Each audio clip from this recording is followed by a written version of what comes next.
ముఖ్యమంత్రి గారు. అధ్యక్ష, ఇప్పుడే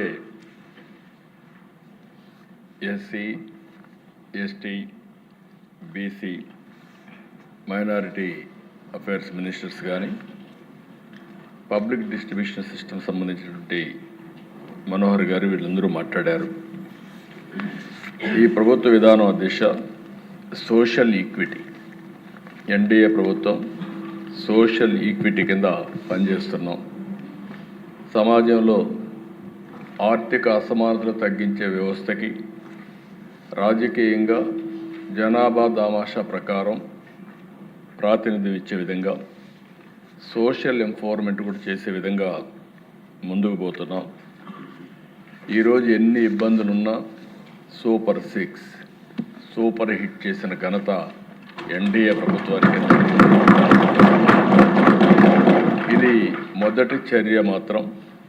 దీని తర్వాత అదర్ సంక్షేమ కార్యక్రమాలు ఈరోజు దీంతోనే ఆగకుండా మిగిలినటువంటి అన్ని వర్గాలకు ఆటో డ్రైవర్స్ మొదలుకొని మత్స్యకారులు కానీ లేకపోతే చేనేత కార్మికులు కానీ ఇలా అందరికి కూడా న్యాయం చేయడం కోసం అనేక ఇనిషియేటివ్స్ తీసుకున్నాం. ఇప్పుడే మంత్రి గారు చెప్పినట్టు ఎసెన్షియల్ కమాడిటీస్ ఇవి కూడా సమర్థవంతంగా డిస్ట్రిబ్యూషన్ ఇవ్వడానికి ప్రణాళికలు తయారు చేయడమే కాకుండా టెక్నాలజీ పర్ఫెక్ట్గా ఉపయోగించి దీనిపైన కూడా ముందుకు పోతున్నాం. ఈరోజు సంక్షేమ కార్యక్రమాలు ఏదైనా అధ్యక్ష కైండ్ కానీ లేకపోతే డీబీటీ కానీ ఏది ఇచ్చినా ఇమీడియట్ టెక్నాలజీ ఉపయోగిస్తున్నాం.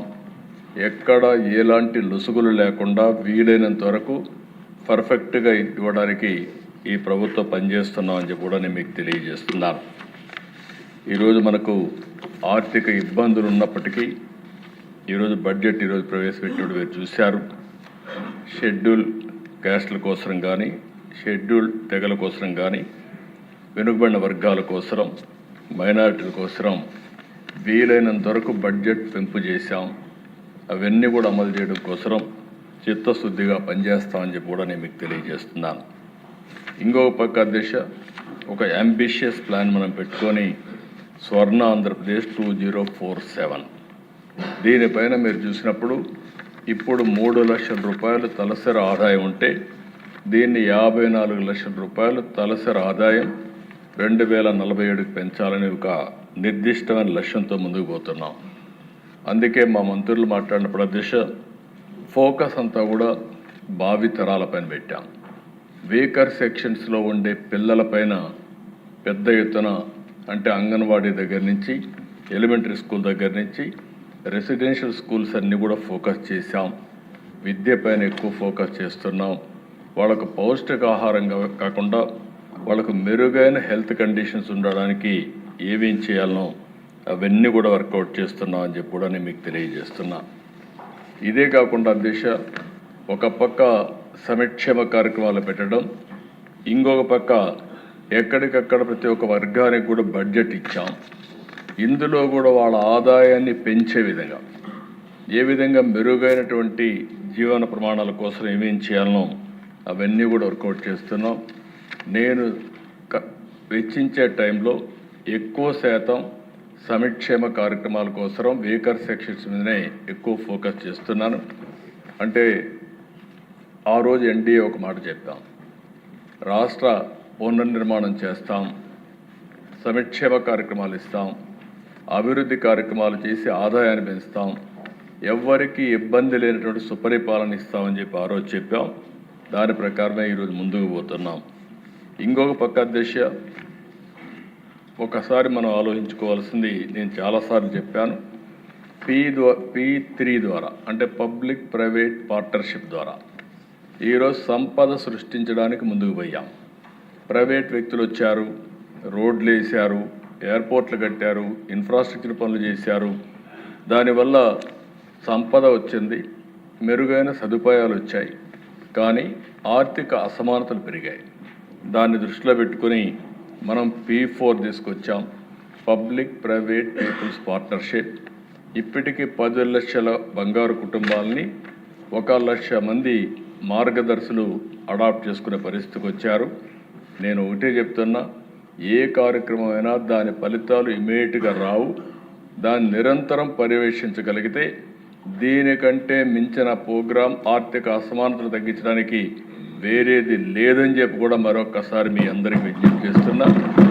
ఏ వీకర్ సెక్షన్స్ అయితే ఉన్నారో లాస్ట్ మైల్లో ఉండే వాళ్ళని ఆదుకోవాలంటే వాళ్ళకు తాత్కాలికంగా సంక్షేమ కార్యక్రమాలు ఇవ్వడమే కాకుండా వారి యొక్క జీవితాల్లో మార్పు రావాలంటే పిల్లల దగ్గర నుంచి వాళ్ళకు ఉండే ఆస్తులు కానీ, లేకుంటే ఇప్పుడు మనం అందరం మాట్లాడుకుంటున్నాం, ఇక్కడ మాట్లాడుకునే వీకర్ సెక్షన్స్ అందరిలో కూడా భూములు ఉండవు.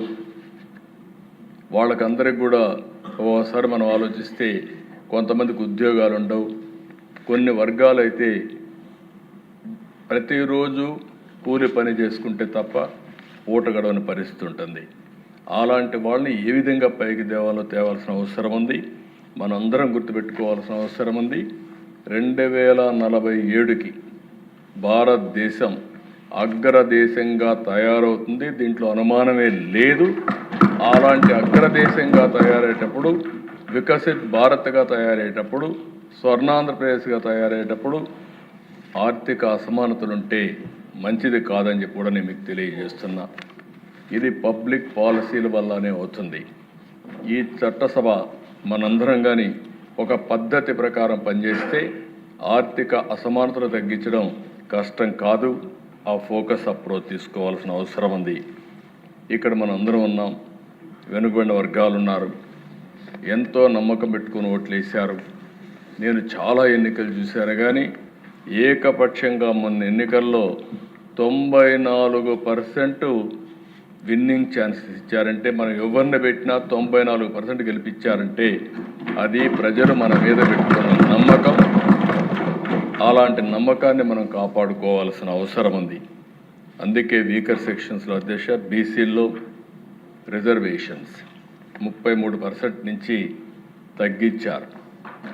మళ్ళీ పెంచడానికి వన్ మ్యాన్ కమిషన్ వేసాం. స్థానిక సమస్యలు ఎన్నికలు వస్తాయి. వచ్చే మునిపే రిజర్వేషన్లు పెంచడానికి ఈ ప్రభుత్వం, ఎన్డీఏ ప్రభుత్వం అన్ని విధాల ప్రయత్నం చేస్తున్న వన్ మ్యాన్ కమిషన్ రిపోర్ట్ వచ్చిన వెంటనే దాన్ని చట్టం చేసి ముందుకు పోతామని చెప్పి కూడా నేను మీకు తెలియజేస్తున్నా. ఒక క్యాబినెట్ సబ్ కమిటీ కూడా వేసాం. బీసీ ప్రొటెక్షన్ కోసం ఏమి చేయాలనో నిర్ణయించమని, అది వస్తే ఆ రిపోర్ట్ కూడా అమలు చేస్తాం. ఇంకా బీసీసీలో కొన్ని యాస్పిరేషన్స్ ఉన్నాయి. కొంతమంది ఎస్సీల్లో చేర్చమని, ఎస్టీల్లో చేర్చమని ఇవన్నీ చెప్పారు. అవన్నీ కేంద్రానికి కూడా పంపించాం. అవి కూడా ఫాలో అప్ చేస్తాం. మొట్టమొదటిసారి దిశ ఎప్పుడో 96-97లో నేను ఎస్సీ కేటగరైజేషన్ ప్రవేశపెట్టాను. తర్వాత దాన్ని కాపాడలేకపోయారు. మళ్ళీ ఈరోజు సుప్రీంకోర్టు దానికి అనుమతి ఇచ్చారు. మళ్ళీ ఎస్సీ కేటగరైజేషన్ తీసుకొచ్చి దామాషా ప్రకారం ఎస్సీస్లో కూడా మాలా, మాదిగా, రెల్లి ఇలాంటివన్నీ తీసుకొచ్చి ఏబీసీ కేటగరైజేషన్ తీసుకొచ్చి ఎస్సీస్లో కూడా సామాజిక న్యాయం చేసిన ఘనత ఎన్డీఏ ప్రభుత్వానికి దక్కిందని కూడా మీకు తెలియజేస్తున్నా.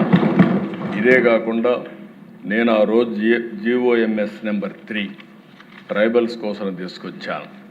దాన్ని కూడా కాపాడలేకపోయారు. ఈరోజు మళ్ళీ చెప్తున్నా, అయితే సుప్రీంకోర్టులో కూడా కొట్టేశారు. కాబట్టి నేను గిరిజన సోదరులందరికీ విజ్ఞప్తి చేస్తున్నా, దీన్ని మీరు కూడా ఆలోచించుకొని రండి. మళ్ళీ అది నిలబెట్టాల్సిన అవసరం ఉంది. నిలబెట్టడానికి సిద్ధంగా ఉన్నా అది ఆచరణ ఆమోదయోగ్యమైన ఒక పాలసీలో మనం ముందుకు పోవాల్సిన అవసరం ఉంది. నేను అందుకే మొన్న అన్ని దిక్కల మీటింగ్లు పెట్టమన్నాం. వారిచ్చే ఫీడ్బ్యాక్ తీసుకొని త్వరగా ఈ నిర్ణయం చేస్తామని చెప్పి కూడా నేను మీకు తెలియజేస్తున్నాను. ఇది కాకుండా దేశ మైనారిటీ సోదరులకైతే ఈ ప్రభుత్వంలో రక్షణ ఉండడమే కాకుండా అన్ని విధాల మొట్టమొదటిసారిగా మీరు చూస్తే అనేక సంస్కరణలు తీసుకొచ్చాం. అనేక విధాలుగా ఆదుకుంటున్నాం. ఎవరైతే మనకు మౌజములకు కానీ, ఇమాములకు కానీ వాళ్ళకి ఆన్రోరియం ఇవ్వడం, అదేవిధంగా ఎడ్యుకేషన్ మీద ఎక్కువ శ్రద్ధ పెట్టడం, ఇలాంటి అనేక కార్యక్రమాలతో ముందుకు పోతున్నాం. ఇంకొక పక్క దిశ జెండర్ ఈక్విటీ, ఆడబిడ్డలకు అన్ని విధాలు ఆదుకోవడం కోసం ఎన్టీఆర్తో స్టార్ట్ అయింది. ఆస్తిలో సమాన హక్కు, వీళ్ళందరినీ బాగా చదివించడం. ఆ తర్వాత నేను వచ్చి డాక్రా సంఘాలు పెట్టాం. ఈరోజు మనం ఇచ్చిన ప్రోగ్రామ్స్ అన్నీ మీరు చూస్తే ఉమెన్ సెంట్రిక్గానే తీసుకున్నాం. ఎవరైతే మహిళల్ని మనం ఎంపవర్ చేయగలిగితే ఆ కుటుంబమే కాకుండా సమాజం మొత్తం ఎంపవర్ అవుతున్న ఉద్దేశంతో దీనికి కూడా ప్రాధాన్యత ఇచ్చాం. ఇంకొక పక్క ఎకనామికలీ బ్యాక్వర్డ్. ఈరోజు కొంతమంది సమాజంలో అనేక సార్లు మనం చూస్తే మేము కూడా ఉన్నాం, అగ్రవర్ణాల్లో పుట్టడమే మా పాపమా, మేము కూడా పేదరికంలో ఉన్నామని చాలామంది బాధపడే పరిస్థితి వచ్చింది. వాళ్ళకు కూడా హామీ ఇస్తున్నా, ఈ ప్రభుత్వం పేదవాళ్ళు ఎక్కడుంటే వారికి అండగా ఉంటాం, అన్ని విధాలా ఆదుకుంటామని ఆర్థికంగా వెనుకబడిన వర్గాలందరికీ హామీ ఇస్తున్నాం. అందుకే తొందరలోనే ఒక ఫ్యామిలీ కార్డు తీసుకొస్తాం. ఆ ఫ్యామిలీ కార్డులో అన్నీ కూడా ఇంక్లూడ్ చేస్తాం. ఒక కార్డు వ్యక్తిగత స్వేచ్ఛ, అందరికి కూడా ఒక నమ్మకం, ఒక భరోసా, అదే సమయంలో ఫ్యామిలీని కూడా ఎంపవర్ చేయడం. ఈ రెండు పెడుతున్నాం. అంటే ఒక వ్యక్తికి సెక్యూరిటీ ఉండాలి, ఎలాంటి ఇబ్బంది లేకుండా కనీసం ప్రభుత్వం ఇచ్చే కార్యక్రమాలతో ఆ కుటుంబంలో కానీ సమాజంలో కానీ గౌరవంగా బ్రతికే పరిస్థితి రావాలి. అదే మరి ఫ్యామిలీ యాజ్ యూనిట్ తీసుకొని ఎంపవర్ చేసే కార్యక్రమానికి కూడా శ్రీకారం చుడుతున్నాం.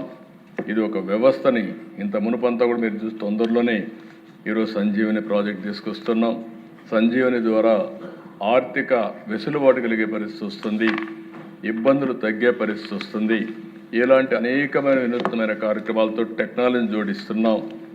నిన్న మొన్న నేను చూశాను, ఢిల్లీలో కూడా ప్రధానమంత్రి గారు వరల్డ్ ఏఐ సదస్సు పెట్టారు.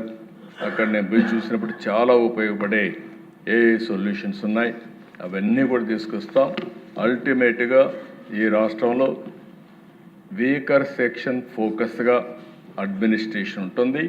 అన్ని డిపార్ట్మెంట్కి విజ్ఞప్తి చేస్తున్నా, మీరు ఏ పని చేసినా మీరు చేసే పనిలో వీకర్ సెక్షన్స్ని, బలహీన వర్గాల్ని ఎంతవరకు ఆదుకుంటున్నామో అది దృష్టిలో పెట్టుకొని చేయాల్సిందిగా మరొక్కసారి విజ్ఞప్తి చేస్తూ రాష్ట్రంలో ఉండే ప్రజలందరికీ విజ్ఞప్తి చేస్తున్నా, ఈ ప్రభుత్వం బలహీన వర్గాల ప్రభుత్వం, మీకు అండగా ఉంటాం, మిమ్మల్ని అన్ని విధాలు ఆదుకుంటామని మరొక్కసారి హామీ ఇస్తూ.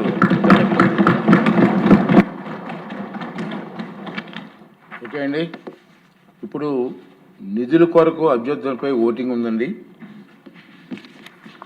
ఇంకా ముందుగా 21వ అభ్యర్థన క్రింద సాంఘిక సంక్షేమ శాఖకు 11,118 కోట్లు 83,79,000 రూపాయలు మించిన సొమ్మును ప్రభుత్వానికి మంజూరు చేయాలి. రెండవది 22వ అభ్యర్థన కింద గిరిజన సంక్షేమ శాఖ